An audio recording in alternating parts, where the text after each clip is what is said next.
Je suis née à Ripon, près de Montebello, dans l'Outaouais.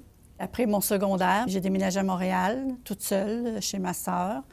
Puis j'ai fait des compagnies, une après l'autre, pour arriver au local 134. Mon patron, à l'époque, il dit si tu veux travailler chez nous, tu peux rester ici le reste de tes jours, si tu veux. » Je commence à le croire, parce qu'après 47 ans, je suis encore là. Je suis Lucille Lavergne. Je travaille pour la Fraternité des charpentiers-menuisiers d'Amérique depuis 47 ans. Les syndicats, à l'époque, c'était très différent d'aujourd'hui. Les membres venaient au bureau tous les jours, puis venaient chercher du travail, venaient rencontrer les représentants, mais pas nous, le secrétariat. Là. Le syndicat, à ce moment-là, où c'était plus rude, là.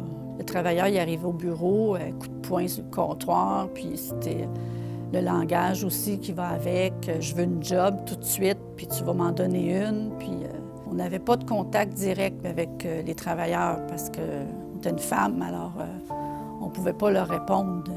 On voulait parler absolument à un gars. Côté avantages sociaux comme les augmentations de salaire, les agents avaient leur augmentation de salaire tous les ans selon la convention collective. Mais nous, le personnel féminin, on ne faisait pas partie de ces augmentations-là. Il fallait aller demander une augmentation de salaire, puis on ne l'avait pas toujours. Je me suis fait répondre une fois, si tu veux une augmentation de salaire, tu as juste à travailler plus d'heures, puis tu vas gagner plus cher. C'était toujours une petite bataille à chaque année si on voulait quelque chose. Puis d'autres fois, ils nous disaient non, on ne peut pas. Puis c'était non. Tu reviendras l'année prochaine. C'est sûr qu'avec le temps, ça a évolué parce que mon premier congé de maternité, 186, j'avais 3 mois d'arrêt de travail pour être avec mon bébé. Puis après ça, il fallait que je revienne. Fait que tu arrêtes l'allaitement parce qu'il faut que tu reviennes au travail. Là. Plus tard, ça a été 6 mois, puis là, maintenant, c'est 1 an, puis c'est beaucoup mieux. Là. Les avantages sont meilleurs. Maintenant, pour le contact hommes et femmes, il y a encore place à amélioration. Il y en a encore qui vont nous dire « Passe-moi quelqu'un. » Mais je suis une personne, moi, je suis un quelqu'un. Mais il va quand même téléphoner plus tard ou à un représentant directement pour avoir la réponse. Aujourd'hui, c'est un peu plus humain, puis il n'y a pas nécessairement un « s'il vous plaît » au bout de sa question, là.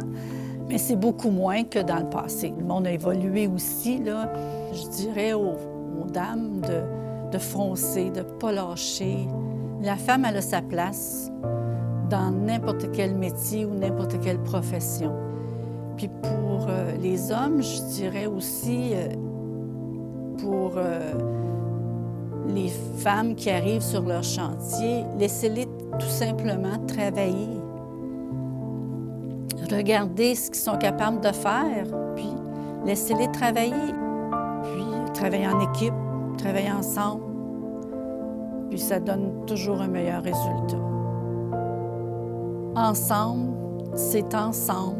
On a tous un rôle à jouer.